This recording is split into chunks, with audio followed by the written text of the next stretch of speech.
परमेश्वर को प्रणाम करके इस ब्रह्मांड के अधिपति ब्रह्मा जी, भगवान लकुलिश जी, इस त्रिलोकी के अधिपति देवराज इंद्र, सभी देवी देवताएं, दिव्यात्माएं, महात्माओं को प्रणाम करके प्रार्थना करते हैं कि हम सबको ऐसी मति, शक्ति, परिस्थिति और आत्मीय जन प्रदान करो जिससे हम विश्व में सनातन संस्कृति पुनरुत्थान का उत्तम नेतृत्व कर सके।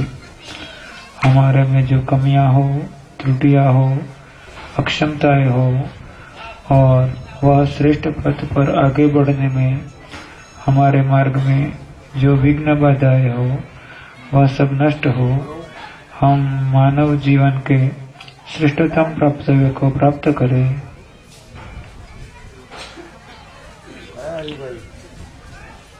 ओम जय भगवान।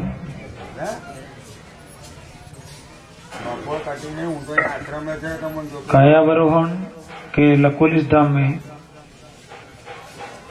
4 दिवसीय 24 कुंडीय गायत्री महायज्ञ का आज तीसरा दिन। हमने प्रथम 2 दिन के सत्संग में पहले दिन कर्म, दूसरे दिन ज्ञान और तीसरे दिन भक्ति पर सत्संग का निर्णय किया था। उस अनुसार आज हम भक्ति पर सत्संग करेंगे। पहले दिन कर्म के बारे में सबने समझा कि संचित कर्म, प्रारब्ध कर्म, क्रियमाण कर्म, इसमें व्यवहार कर्म और आत्म कल्याण कर्म। कुछ कर्म हम काम चला व्यवस्था हेतु करते हैं और कुछ आत्म कल्याण के लिए। आत्म कल्याण के कर्म में योग साधना और परमार्थ कर्म। कल ज्ञान पे सत्संग में द्वैत और अद्वैत, द्वैत यानी 2 या ज्यादा अनेकता, अद्वैत यानी एकत्व, राग द्वेष, अपना पराया, अनुकूलता प्रतिकूलता, ये सभी द्वंद्व द्वैत के कारण पैदा होते हैं। तो हम अद्वैत की यात्रा करें। द्वैत में सुख दुख है, अद्वैत में आनंद है। हमारे जीवन यात्रा का मुख्य लक्ष्य ईश्वर की ओर आगे बढ़ना होना चाहिए, आत्म कल्याण का होना चाहिए। और आत्म कल्याण के मार्ग पर आगे बढ़ने के लिए द्वैत को जीतना होगा। पारिवारिक जीवन में अहंकार और अपेक्षा, अधिकार भाव पुनः पुनः व्यक्ति को पतित कर देते हैं, पतन की ओर ले जाते हैं। हम अहंकार भाव, अधिकार और अपेक्षा को क्षीण कर दे, नष्ट कर दे, तो अनुकूल परिस्थितियों की भांति प्रतिकूल परिस्थितियों में भी हमें प्रसन्नता महसूस होगी। किसी भी व्यक्ति को आत्म कल्याण के लिए कर्म, ज्ञान, भक्ति त्रिवेणी का उपयोग करना पड़ता है।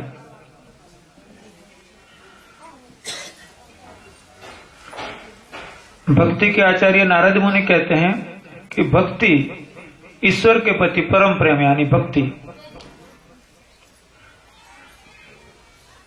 परम यानी सर्वोच्च। कई बार पत्राचार में लोग अपने माता को या पिता को या गुरु को लिखते हैं कि परम पूज्य माता जी, परम पूज्य पिताजी, परम पूज्य गुरु जी। किंतु परम का वह अर्थ सही नहीं है। परम का उपयोग कहां कर सकते हैं हम? सर्वोच्च स्थिति। भगवत गीता के 6वें अध्याय में कहा है कि परम धाम, यानी कि इससे श्रेष्ठ कुछ भी नहीं, वह अंतिम। परमेश्वर को कहते हैं परम पिता। तो परम शब्द का जहां प्रयोग आता है यानी अंतिम, सर्वोच्च, सर्वश्रेष्ठ।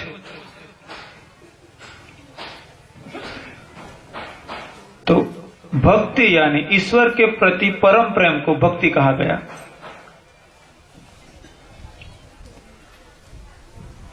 ईश्वर के प्रति परम प्रेम कैसे उद्भूत हो?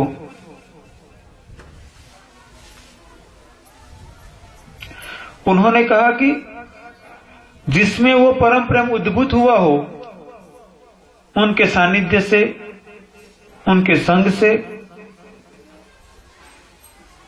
या तो उस प्रकार की स्थितियों मिलने से व्यक्ति उसी ओर आगे बढ़ता चला जाता है। नारद मुनि कहते हैं कि कर्म से, ज्ञान से और योग से भक्ति श्रेष्ठ है। तो ये बात से हमें ऐसा मानने की जरूरत नहीं है कि कर्म, ज्ञान और योग की जरूरत नहीं है, किंतु ऐसा समझने की जरूरत है कि मंजिल का पहला मंजिला यानी कि कर्म, दूसरा मंजिला यानी कि ज्ञान, और उसको प्रयोग में लाने की साधना यानी कि योग, उसका परिणाम मिलना, अंतिम स्थिति वो भक्ति।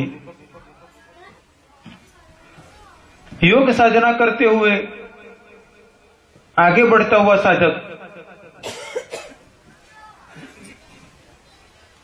जब अनुभूत करता है कि जितना मैं जानता हूं इससे नहीं जानता हूं वो बहुत ज्यादा है, तब उसको अपने सीमितताओं की महसूस होने लगती है। मैं मानता हूं कि जिसका ज्ञान जितना ज्यादा बढ़ता है वो इतना छोटा होता चला जाता है, क्योंकि अज्ञान में व्यक्ति महसूस करता है कि मैं बहुत जानकार हूं। जब ज्ञान बढ़ता चला जाता है तब वो महसूस करता है कि इस विराट ज्ञान के समुद्र में मेरा जानकारी या ज्ञान का अस्तित्व बड़े समुद्र में बूंद मात्र जितना, यानी कि जितना ज्ञान बढ़ता है उतना अपना अहंकार छोटा होता चला जाता है। किंतु यदि ज्ञान बढ़े और अहंकार भी बढ़े तो कहीं वह ज्ञान में कमी है, या तो उस ज्ञान को धारण करने में कमी है। तो कर्म के द्वारा, योग के द्वारा जब साधक अनुभूत करता है इस सृष्टि के रहस्यों को, शरीर के रहस्यों को, ईश्वरीय चेतना को, तब वो ज्ञानवान बनता चला जाता है। एक होती है जानकारी और दूसरा होता है ज्ञान। देखकर, पढ़कर, सुनकर और अनुमान करके प्राप्त होता है वह जानकारी है, और अनुभव से प्राप्त होता है वह ज्ञान है। ज्यादातर ऐसा होता है कि ज्ञान की पुस्तक पढ़कर 5 कर्मेंद्रिय, 5 ज्ञानेंद्रिय, 5 तन्मात्रा इत्यादि हिसाब किताब करने वालों की संख्या बहुत ज्यादा होती है, किंतु योग साधना के द्वारा उसकी सूक्ष्मतम स्थितियों को अनुभूत करना, उसके लिए तप करना पड़ता है। तो पढ़ा हुआ ज्ञान वह तो जानकारी मात्र हुई, और प्रोफेसर भी अपने लेक्चरों में सांख्य सूत्र, ब्रह्म सूत्र, भक्ति सूत्र, वेद उपनिषद का शिक्षा देते हैं। तो जानकारी से जब हम ज्ञान की ओर बढ़ते हैं, जानकारी को योग साधना के द्वारा, तप के द्वारा जब अनुभव में ले आते हैं, तब वो ज्ञान प्रकट होता है। और वह ज्ञान व्यक्ति को महसूस कराता चलता है, जीवात्मा को महसूस कराता चलता है, या शून्य बन जा या पूर्ण बन जा। उसको महसूस कराता है, या तो शून्य बन जा, यानी अपने अस्तित्व को पूर्णतः खत्म कर ले। जैसे एक नदी विसर्जित हो गई समुद्र में, शून्य बन गई, नदी विसर्जित हो गई, जल खत्म नहीं हो गया, वह जल समुद्र बन गया। या तो शून्य बन जा या पूर्ण बन जा। एक बलून में भरा हुआ गैस, बलून फूट गया, टूट गया और गैस बिखर गया, पूरे में फैल गया। हम अपने आप को इतनी सूक्ष्मता तक लेते चले कि अपना अहंकार पूर्ण विसर्जित कर ले, या अपने को इतना विराट बनाते चले कि समग्र अस्तित्व को अपने में धारण कर ले। दोनों बातें एक ही आती है। एक वर्तुल गोलाई की शुरुआत का बिंदु वह उसका शुरुआत भी है, वही बिंदु अंत भी बिंदु है।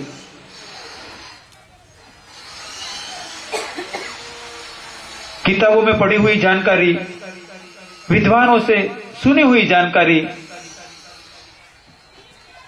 तपस्वियों के तप की अनुभूतियों की जानकारी, संवाद से प्राप्त हुई जानकारी, इन सब जानकारियों को इकट्ठे करते चले जाते हैं। कई जन्मों तक तर्क वितर्क करते हैं, चर्चा करते हैं। ऐसे करते करते कोई जन्म में कभी कभार जीवात्मा अनुभूत करने की तड़प पैदा करता है। वो अनुभूत करने की तड़प उसको योग की ओर ले जाती है, और योग की साधना में आगे बढ़ते बढ़ते वो अनुभूत करता है कि ये विश्व सारा ईश्वर से ही चल रहा है। मेरा अस्तित्व कैसा कि जैसे एक बैलगाड़ी के नीचे कुत्ता चल रहा हो और कुत्ता सोचे कि बैलगाड़ी मैं चला रहा हूं। वो ऊपर देखता है बैलगाड़ी चल रही है, और थोड़े आगे चलता है, फिर देखता है कि बैलगाड़ी चल रही है, तो सोचता है कि बैलगाड़ी मैं चला रहा हूं। ऐसी कहावत है कि बैलगाड़ी के नीचे कुत्ता चलता है और कुत्ता सोचता है बैलगाड़ी में चलाता हूं। ऐसे ही ये अज्ञान की स्थिति ऐसी होती है, किंतु जब ज्ञान की स्थिति में व्यक्ति आगे बढ़ता चला जाता है तो महसूस करता है कि न मैं कभी कर्ता बना हूं, न कभी मैं कर्ता बन सकता हूं, और न वर्तमान में मैं करता हूं। जो करने की शक्ति आई वह ईश्वर की थी, और जो कर रहा हूं वो ईश्वर की शक्ति के कारण कर रहा हूं, और जो होगा आगे वह भी ईश्वर की शक्ति के कारण होगा। मैंने निमित्त बनकर जो अहंकार को जोड़ दिया, इसके कारण कभी मैं सुखी हुआ और कभी मैं दुखी हुआ। वो सुखी होने वाला भी मेरा अहंकार ही था और दुखी होने वाला भी अहंकार ही था। जब वह समझ प्रकट होती है, अनुभूति युक्त ज्ञान प्रकट होता है, तो अहंकार गलित हो जाता है, विसर्जित हो जाता है। और ऐसा ज्ञानवान जीवात्मा स्वीकार करता है कि समग्र जगत में संपूर्ण जो कुछ है वह ईश्वर के कारण ही है। भगवत गीता में कहा कि ममे वासो जीवलोके जीवभूत सनातन। तब वो उसको ठीक से समझ में आने लगता है, और उसी स्थिति में उसके लिए गाय, गधा, कुत्ता, सात्विक कर्म करने वाला और तामसिक कर्म करने वाला और राजसिक कर्म करने वाला, उस सभी में जो चेतना है वह ईश्वर की चेतना है। हो सके तो मैं मदद रूप हो, किंतु हानि करने वाला न बनो। और उसी स्थिति में वो आगे बढ़ते बढ़ते बढ़ते एक स्थिति ऐसी आ जाती है कि उसके लिए ब्रह्माकार वृत्ति बन जाती है।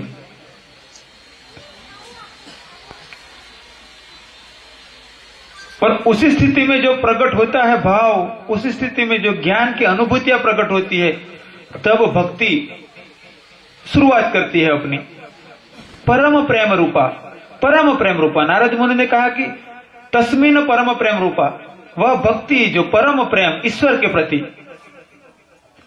ईश्वर के प्रति प्रेम करने के लिए हम अवतारों का आधार लेते हैं, शास्त्रों का आधार लेते हैं। कोई ओंकार का उपयोग करता है तो कोई कुछ मंत्र का उपयोग करता है, कोई स्तोत्र पाठ करता है, कोई आंखें बंद कर प्रकाश का ध्यान करता है, तो कोई देव मूर्ति का ध्यान करता है। ये सभी जो हम अवलंबन लेते हैं, आगे बढ़ते बढ़ते बढ़ते एक स्थिति ऐसी आ जाती है कि सीमाएं सब खत्म हो जाती है, असीम से हम जुड़ जाते हैं, जहां शब्द मौन हो जाते हैं, आकार जहां खत्म हो जाते हैं, प्रार्थनाएं जहां विलीन हो जाती है, भाव जहां शून्य हो जाते हैं। और उसी स्थिति में भक्ति पांगरती है खिलती है भक्ति वहां पर, क्रियान्वित होती है भक्ति वहां पर। और ऐसे भक्त के लिए नरसिंह मेहता ने एक भजन में जैसे कहा कि अखिल ब्रह्मांड मां एक तु श्री हरि जुजवे रूपे अनंत भासे। जैसे एक ही कांच टूट गया, उसमें अनेकों टुकड़ों में वह प्रतिबिंब दिखाई पड़ता है, वह एक ही सूरज का है। ऐसे ही वह भक्त की स्थिति होती है, उसको समस्त जगत के अंदर समस्त जीवों में एक ही प्रतिबिंब दिखाई पड़ता है, एक ही अस्तित्व दिखाई पड़ता है। गाय में, गधे में, कुत्ते में, चोर में, मंदिर के पुजारी में, यज्ञ के होता में, प्रवचन करते हुए संत में और पीड़ित करते हुए शैतान में।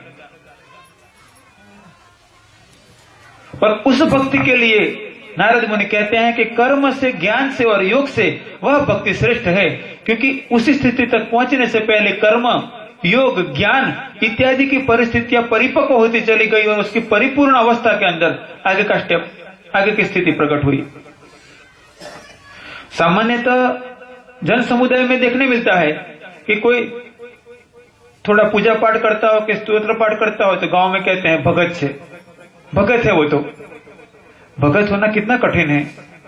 जिंदगी में यदि एक दो चार भक्त कहीं देखने मिल जाए वो भी बड़ा कठिन होता है।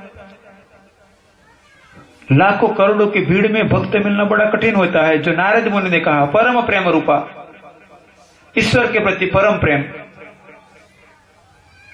पर उसी परम प्रेम की स्थिति के अंदर सब कुछ लीन हो जाता है। माता पिता, पति पत्नी, भाई बहन, मित्र, परिचित, पड़ोसी और समग्र अस्तित्व, मान सम्मान, अपमान, बदनामी, अनुकूलता, प्रतिकूलता, अपना पराया, स्वर्ग नरक मोक्ष की कामना, समस्त उसमें विलीन हो जाता है। ऐसी वो उच्चतम भक्ति है। वर्तमान काल में आपने देखा होगा ऐसी उच्चतम भक्ति देखना बड़ा मुश्किल होता है। प्रहलाद को भगवान दर्शन देते हैं, उससे पूछते हैं कि तू मेरे से कुछ वर मांग ले, वर यानी वरदान मांग ले मेरे से कुछ। प्रहलाद मना ही करता है कि भगवान मेरी कोई इच्छा नहीं है। भगवान पुनः कहते हैं कि मैं इच्छता हूं कि तू कुछ वर मांग। प्रहलाद कहता है यस्त आशीष आशास्ते न भूत्य सवे वणिक। जो अपनी भक्ति के बदले में कुछ मांगता है वो भक्त नहीं किंतु व्यापारी है। प्रहलाद ने कितनी उत्तम बात कह दी। जैसे हम दुकान पे गए, 100 की नोट दी और कहा कि ये चीज दे दो मुझे।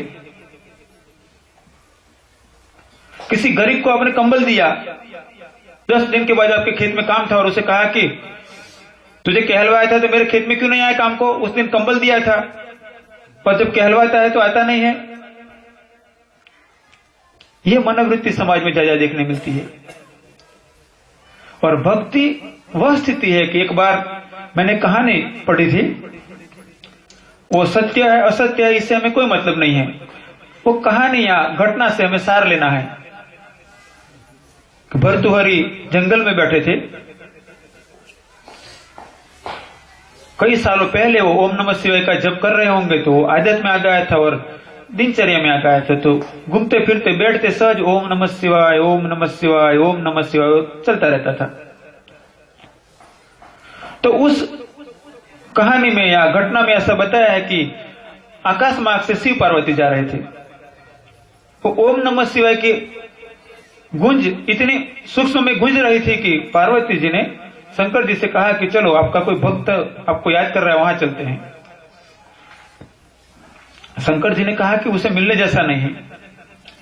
पार्वती जी ने आग्रह किया, नहीं नहीं चलते हैं। देखो कितना सूक्ष्म में कितना ध्वनि गूंज रहा है, उसकी प्रबल हुई प्राण शक्ति और वो मंत्र जब दोनों मिलकर ब्रह्मांड में गुंजित हो रहा था।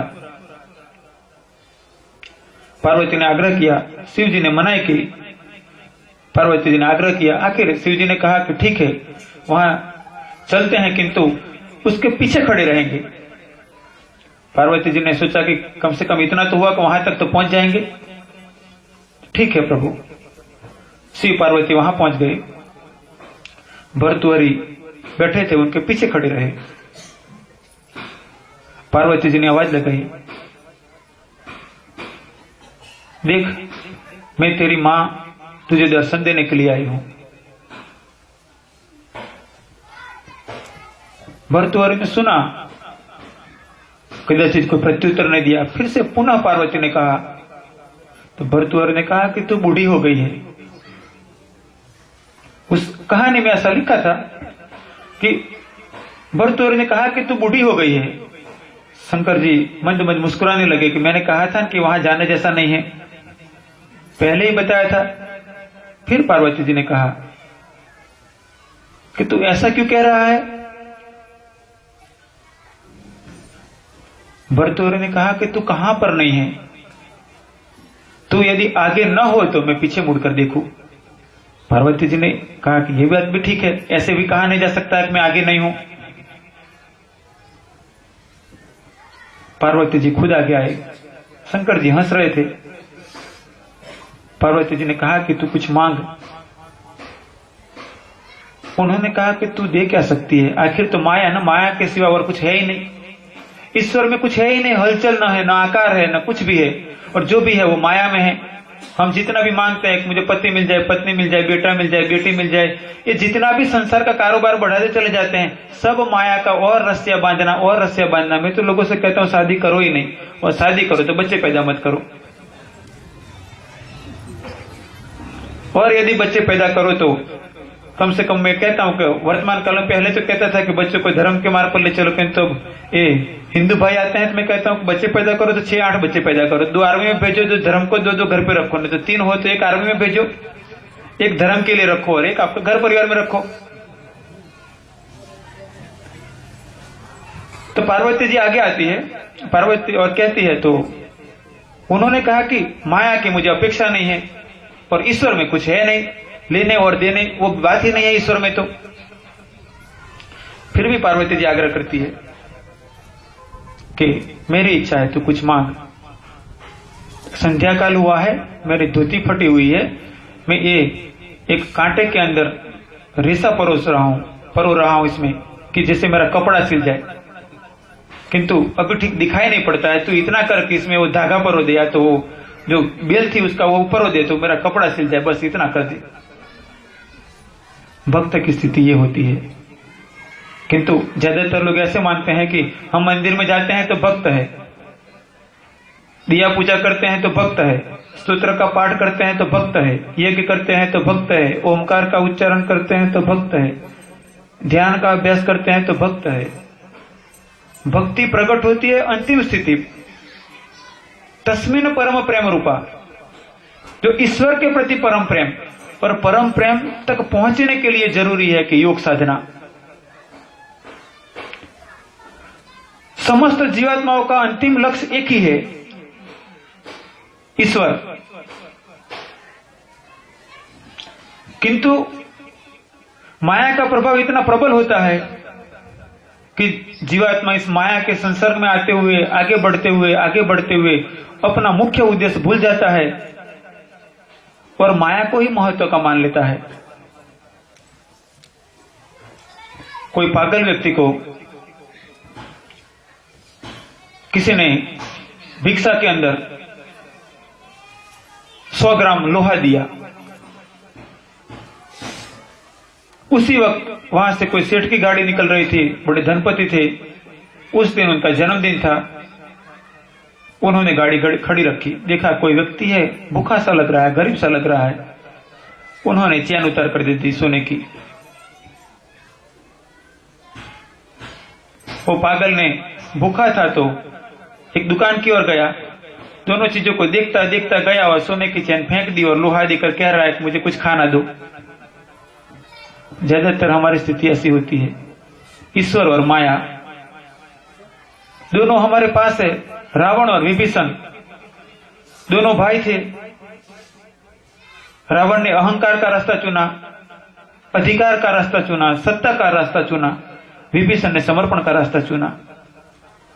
गांव में एक ही कुआं होता है, वही कुएं में से लोग पानी पीते हैं। मतलब एक कुएं में से लोग पानी पीते हैं और कोई उसी कुएं में पड़कर मृत्यु को प्राप्त होता है। ईश्वर से हम ऐसे नहीं कह सकते हैं कि ईश्वर तुमने मुझे ऐसी व्यवस्था क्यों नहीं दी। पसंदगी हमारी है। यदि आपको माया का आकर्षण ज्यादा है तो माया से पैदा होगा सुख और दुख। और ईश्वर के प्रति आगे बढ़ोगे तो सुख दुख पसार हो जाएगा। आपको दुख से दुख महसूस नहीं करोगे और सुख से सुख महसूस नहीं करोगे, क्योंकि आपने सुख की परिस्थिति से भी जुड़ाव नहीं किया और दुख से कोई आपको दिक्कत नहीं है। आपने स्वीकार कर लिया कि दुख वो मेरे माया का जुड़ाव है, उस पर प्रहार होना, उसमें दिक्कतें आना, इसको हम दुख कहते हैं, नहीं कि मेरे आत्म कल्याण में। एक बार कोई सज्जन कबीर जी के पास गए, कोई युवा, उसने देखा कबीर जी भक्ति करते हैं, मैं भी भक्ति करूं। उसकी इच्छा थी शादी करने की। कबीर जी से जाकर पूछा, मुझे शादी करनी हो तो कैसी लड़की से शादी करनी चाहिए? कबीर जी ने कहा, कल दोपहर को आना। वो दूसरे दिन दोपहर गया। कबीर जी धूप में एक खटिया पर बैठे हुए थे। जब वो युवक गया, उसने प्रणाम किया, कहा कि आपने कहा था कल आना, मुझे शादी करनी हो तो कैसी लड़की से शादी करूं? भक्ति करनी है मुझे। कबीर जी ने उनकी पत्नी को आवाज लगाई, फानुस जलाकर लिया। तो उनकी पत्नी घर में से फानुस जलाकर लाकर वहां रख दी। फानुस के ऊपर कांच होता है, फानस ने ऊपर कांच हुई छे, तो फानुस अंदर जला दिया। अब इसके ऊपर से तो कुछ जलाना नहीं था, दिया होता है तो कुछ ऊपर से भी जला सकते हैं। फानुस तो प्रकाश के लिए हम उपयोग करते हैं। उनकी पत्नी ने पूछा नहीं कि धूप है, दोपहर का वक्त है, आप धूप में बैठे हो तो फानुस क्या करनी है आपको? ज्यादातर आपको ऐसा होता होगा, ज्यादातर तो ऐसे ही कह देते हैं, बाहर बैठो बैठो आवाज लगाया करे छे, बाहर बैठा बैठा चिल्लाता रहता है, धूप में फानुस क्या करेगा? कबीर ने कहा, यदि ऐसे मिले तो ले आना, ऐसे शादी करना तो तेरी भक्ति होगी। इससे भाइयों को खुश होने की बात नहीं है और बहनों को दुखी होने की बात नहीं है। तुकाराम थे, तुकाराम भी भक्ति करते थे। इसे देखकर लगता है कि यदि अच्छे पति या अच्छी पत्नी मिले तो भक्ति होगी, वरना मुश्किल है। तुकाराम थे।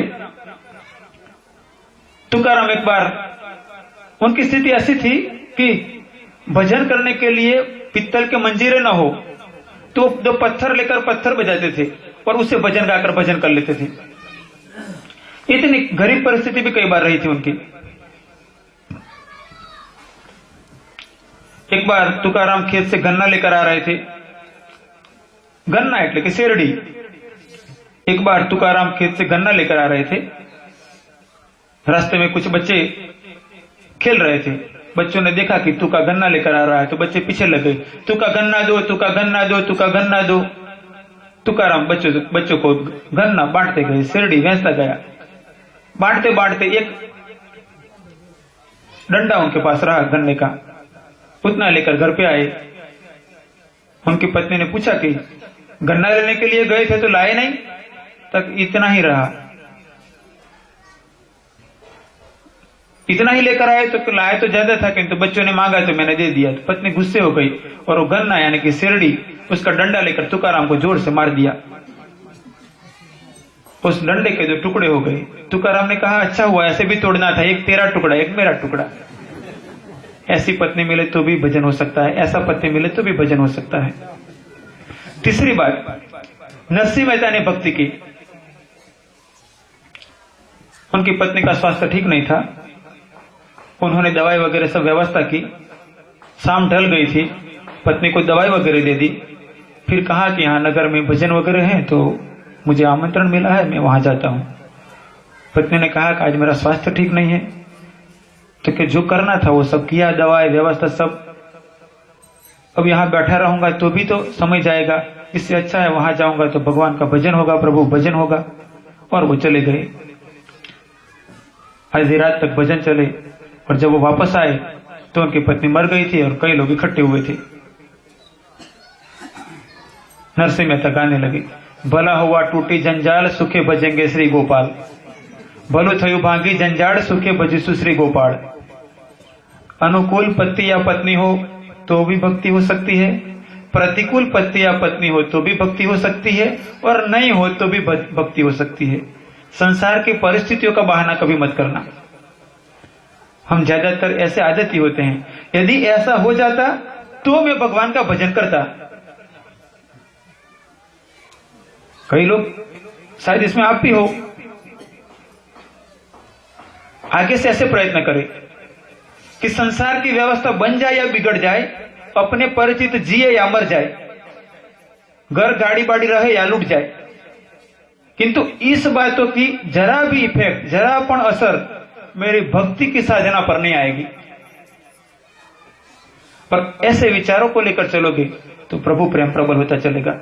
जब आपको महत्व समझ में आएगा कि लोहे का टुकड़ा और सोने का टुकड़ा दोनों का महत्व समझ में आएगा, तो आप सोने को संभाल कर रखोगे और लोहे को बरामदे में पड़े रहने दोगे। इतने तो ज्यादातर लोगों को पता है कि सोना होता है तो कपबोर्ड में, लॉकर में, तिजोरी में रखते हैं, और लोहा होता है, लोखंड हो, उसको बरामदे में या तो खुले में पड़े रहने देते हैं, क्योंकि जानते हैं कि सोना मूल्यवान है लोहे से ज्यादा। ऐसे माया से ज्यादा ईश्वर का महत्व जब समझोगे तब भक्ति अपने आप प्रकट होने लगेगी। कर्मकांड से ज्यादा मन को शांत करने का महत्व समझोगे तब कर्मकांड की अकड़ पकड़ छूटने लगेगी। द्वैत में, अनेकता में आकर्षण जो होता है उससे छूटकर एकता में, ईश्वर में जब आपका मन केंद्रित होने लगेगा तो माया की चंचलता धीरे धीरे खत्म होती चली जाएगी। हम सब मिलकर प्रयत्न करें कि कई सालों से, कई जन्मों से अध्यात्म की यात्रा करते हुए आ रहे हैं। अनेकों जन्मों में कभी कुछ चालीसा की, तो कभी बावने की, तो कभी तेल चढ़ाया, तो कभी दूध चढ़ाया, तो कभी यहाँ गए, तो कभी वहां गए, तो कभी कुछ तिलक किए, तो कभी कपड़े पहने कुछ, तो कभी कुछ किया, तो कभी कुछ किया। ऐसे करते करते कई जन्म बिता दिए। फिर भी देखो तो मन बेचैन है, फिर भी देखो तो मन में तड़प है, फिर भी देखो तो मन में परेशानी है, फिर भी देखो तो फरियाद है, फिर भी देखो तो उलझन है। और संसार में अज्ञान का जो दुख होता है, इससे ज्यादा ज्ञान का अहंकार व्यक्ति को दुखी करता है। मैंने बहुत देखा संसार में घूमते हुए, अज्ञानी व्यक्ति अपने अज्ञान से दुखी होते हैं और अधूरे जानकार ज्ञानी अपने ज्ञान से दुखी होते हैं। एक बार मैंने पढ़ा था कि क्रांति करने वालों ने अशांति कर दी। संसार में जो लोग क्रांति करने के लिए निकले उन्होंने अशांति कर दी, क्योंकि जब उसका रूप सहज न हो तब अज्ञान दिक्कत करता है। गुजराती में कहावत है, अधूरो घड़ो छलकाई घड़ो। घड़े के अंदर पानी कम हो तो ज्यादा छलकता है। जब ज्ञान उत्तम रूप से स्थित न हुआ हो तो ऐसे लोगों की नजर में, ऐसे विचारों वालों की नजर में, ऐसे सोच वालों की नजर में, संसार में जो यात्रिक है, कोई यात्री धीरे यात्रा कर रहे हैं, कोई जल्द से यात्रा कर रहे हैं, वो उनको दिक्कत पहुंचाते चले जाते हैं। हमें ऐसा बनना है कि हमारी यात्रा भी चले और वो यात्रा के साथ साथ हम समस्त जीवात्माओं को जोड़ते चले, फिर भी दिक्कत न पहुंचाते चले। गुजराती में एक दूसरी कहावत है, खाली चणो वागे गणो। इसमें शायद आपको ये हिंदी भाषियों को थोड़ा पता न चला हो। खाली चणो वागे गणो यानी कि जो चना होता है उससे रिलेटेड है कि ऐसे ही उसको मारो और हल्का होता है, लगता है तो हल्का, किंतु चोट ऐसी करता है जोरदार। तो अधूरा ज्ञान, समता, स्थित प्रज्ञता इत्यादि को धारण नहीं कर पाता है और उसी स्थिति में संसार में बड़ी दिक्कतें खड़ी हो जाती है। रावण भी ज्ञानवान तो था, अहंकारी था, इसलिए झुक नहीं पाया, वो विसर्जित नहीं हो पाया। वो हम प्रयत्न करें कि हमारी भक्ति ईश्वर की ओर आगे बढ़ने वाली हो, और जैसे जैसे भक्ति परिपक्व बनेगी वैसे वैसे करुणा जगेगी, क्षमा जगेगी, दया जगेगी। यदि कोई व्यक्ति ईश्वर की ओर बढ़ रहा है और भूखे को देखकर खिलाने की इच्छा नहीं हो रही है, खिलाने का कर्म करने में वो वापस मुड़ रहा है, किसी दुखी पीड़ित को देखकर उसकी सेवा करने में से वो कतरा रहा है, पीछे मुड़ रहा है, किसी पशु पक्षी को दिक्कत में देखकर उसको मदद रूप होने में से दूर हो रहा है, पौधा सूख रहा है और पानी पिलाने से भाग रहा है। यदि ज्यादा आवश्यकता का दूसरा काम हो तो ठीक है, किंतु इससे कम आवश्यकता के दूसरे कामों में जुड़ा हुआ है और कहीं कोई मानव, पशु पक्षी, वनस्पति परेशान, पीड़ित है और उसमें वह ईश्वर नहीं दिखाई पड़ता है, तो मानना कभी भक्ति की शुरुआत ही नहीं हुई है। क्योंकि भक्ति की पहचान यह है कि वसुधैव कुटुंबकम। अब प्रयत्न करना कि जो कर्म करो वो कर्म विवेक युक्त हो, सर्व कल्याणकारी हो। आपका ज्ञान सिर्फ किताबें पढ़ पढ़कर, बातें सुन सुनकर प्राप्त हुई जानकारी को आप ज्ञान न मान लो, किंतु योग साधना के द्वारा अनुभूति करते हुए, अपने को हुई अनुभूति को प्रमाण करते हुए ज्ञान को मानो और उस अनुभूति को शास्त्रों के साथ जोड़ो कि हमारे जो महान महर्षि श्रेष्ठ पथ को यात्रा करते हुए अंतिम गंतव्य तक पहुंचे, उनके जीवन में, उनकी अनुभूतियों में जो प्रमाण था वही प्रमाण मेरा प्रमाण है। या तो मेरा प्रमाण कहीं काल्पनिक तो नहीं है। साधना के द्वारा अपनी अनुभूतियों को उन महर्षियों की अनुभूतियों के साथ जोड़ते हुए अपनी अनुभूतियों को ज्ञान में ले आओ और उस ज्ञान की अनुभूतियां परिपक्व होते होते उस स्थिति तक ले आएगी कि जहां पर अहंकार विसर्जित हो जाएगा, सरलता प्रकटाने नहीं पड़ेगी, सरलता सहज होगी, क्रोध को वश में नहीं करना पड़ेगा, क्रोध स्वयं खत्म हो जाएगा, माया का आकर्षण दूर करने का प्रयत्न नहीं करना पड़ेगा, अपने आप दूर हो जाएगा। अंत में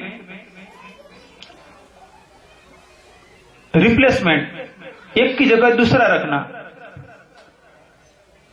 जैसे कि किसी लड़के के अंदर या तो किसी लड़की के अंदर, किसी युवान के अंदर या किसी बुजुर्ग के अंदर वैराग्य भाव प्रकट होता चला गया। जितना जितना वैराग्य बढ़ेगा इतना इतना माया का आकर्षण घटेगा, परिवार का मोह घटेगा, भौतिक चीजों के प्रति का आकर्षण घटेगा, रंग राग के प्रति का आकर्षण घटेगा, सम्मान अनुकूलता का आकर्षण घटेगा। ऐसे ही जब भक्ति प्रबल होती चली जाएगी तो क्रोध को छोड़ने का प्रयत्न नहीं करना पड़ेगा, मोह को छोड़ने का प्रयत्न नहीं करना पड़ेगा, राग को छोड़ने का प्रयत्न नहीं करना पड़ेगा, बुराइयों को छोड़ने का प्रयत्न नहीं करना पड़ेगा। ईश्वर के प्रति का प्रेम जितना प्रबल होगा, बाकी के पहलू अपने आप क्षीण होते चले जाएंगे और वह पहचान है कि आप सच्चे अर्थ में ईश्वर की ओर आगे बढ़ रहे हो। ऐसा नहीं मानना कि मैं 2 घंटे बैठकर माला करता हूं, 3 घंटे बैठकर स्तोत्र पाठ करता हूं तो मैं भक्ति में आगे बढ़ा। भक्ति में आगे बढ़ रहे हो मतलब कि माया का प्रभाव कम, ईश्वर का ज्ञान वैराग्य का प्रभाव ज्यादा। हम सब मिलकर प्रयत्न करें कि अपने जीवन में जो कमियां हैं उसको ईश्वर प्रेम में इतने प्रबल होते होते आगे बढ़ते चले कि वो कमियां धीरे धीरे खत्म होती चली जाए। हमारे द्वारा कभी भी किसी भी व्यक्ति के लिए अपशब्द न निकले, गाली गलौज न हो, हम किसी भी व्यक्ति की हाजिरी में या गैर हाजिरी में निंदा भाव से उसकी बुराई न करें, द्वेष कभी भी हमारे अंदर पैदा न हो। हम हंसी विनोद में भी कभी किसी का अहित न बोले, अहित न सोचे, अहित न करे, चाहे वो मानव हो, चाहे वो देव हो, चाहे पशु पक्षी हो, वनस्पति हो, जीव सृष्टि का कोई भी अंश हो। ईश्वर ने संसार बनाया है, इस संसार के अंदर पृथ्वी, जल, अग्नि, वायु, आकाश के संयोग से अनेकों अनेकों रचनाएं पैदा हुई है। हमारी भक्ति हमें उस स्थिति तक ले आनी चाहिए कि जैसे आप यहाँ पर आश्रम में आए हो, कोई मुझे गुरु मानते हुए, कोई संत मानते हुए, कोई आत्मीय मानते हुए यहाँ आए हो। आप प्रयत्न करते होंगे, ज्यादातर लोग प्रयत्न करते होंगे कि आश्रम की संपदा को नुकसान न हो। मैं देखता हूं कि खाने के लिए बैठे हैं, उसमें से ही पास में कोई बच्चा हो तो बड़े व्यक्ति कहते हैं कि बेटा जितलू જોઈએ તેટલું लेजे, हाँ बगाड़ीस नहीं, बिगाड़ ना हो, तुझे चाहिए इतना ले। जैसे ही आप यहाँ आश्रम की चीजें का दुरुपयोग न हो, कुछ बिगड़े नहीं, नष्ट न हो, इसलिए प्रयत्न करते हो।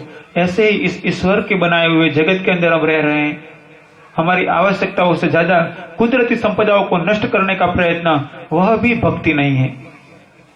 भक्ति की परिपक्वता यानी पृथ्वी, जल, अग्नि, वायु, आकाश और उन पांचों के सहयोग से बना हुआ समस्त संसार की संपदाओं का आवश्यकता जितना ही प्रयोग करना, कुछ नष्ट नहीं करना, और उसी स्थिति जब प्रकटती है तो लगता है कि अब भक्ति अंकुरित हो रही है। आप सब प्रयत्न करना कि इस जन्म में भक्ति की शुरुआत तो हो, इस जन्म में आप में से भक्ति खिले, भक्ति विलसित हो, भक्ति प्रकाशित हो। एक भजन की 2-3 पंक्तियां कहता हूं, फिर बाकी भजन रात को सुनाऊंगा कि भक्त किसे कहा जाए। हम भक्त कहते हैं, तो मैंने एक भजन में लिखा है भक्त किसे कहना। प्रभु भक्त तो उसे ही जाने, प्रभु भक्त तो उसे ही जाने, जिसका सब कुछ केवल प्रभु जी ही हो। अपना पराया त्याग दिल से, अपना पराया त्याग दिल से, नित समता में करे बसेरा जो। प्रभु भक्त तो उसे ही जाने, जिसका सब कुछ केवल प्रभु जी ही हो। सिर्फ प्रभु और कुछ भी नहीं। मित्रों से जुड़ो, पति पत्नी भाई बहन परिचित रिश्तेदारों से जुड़ो, किंतु प्रभु के कारण जुड़ो, प्रभु के मानकर जुड़ो, प्रभु के जानकर जुड़ो। जब प्रभु की जगह अपना अधिकार करोगे तब दर्द शुरू होगा। तो हम सब प्रयत्न करें कि अपने जीवन में भक्ति प्रगटाए, ज्ञान योग कर्म की उपासना करते हुए भक्ति की परिपूर्णता तक पहुंचने का प्रयत्न करें। और ईश्वर ने, हमारे पूर्व कर्मों ने जो जो जीवात्माओं को पति के रूप में, पत्नी के रूप में, माता के रूप में, पिता के रूप में, भाई के रूप में, बहन के रूप में, रिश्तेदार के रूप में, परिचित के रूप में, पड़ोसी के रूप में, आत्मीय जन के रूप में जुड़ा हुआ है, उनको भी धर्म मार्ग पर, आत्म कल्याण के मार्ग पर, योग के मार्ग पर, भक्ति के मार्ग पर ले जाने में सहयोगी बने। अंत में ईश्वर से प्रार्थना करता हूं, आप सबको ऐसी मति, शक्ति, परिस्थिति और आत्मीय जन प्रदान करे जिससे आप उत्तम रीति से धर्म मार्ग पर आगे बढ़ सको, अपना कल्याण करो, बच्चे परिवार का कल्याण हो, सबके कल्याण में सहयोगी बनो, सहभागी बनो। ओम ओम। सबका मंगल हो, सबका मंगल हो, सबका मंगल हो।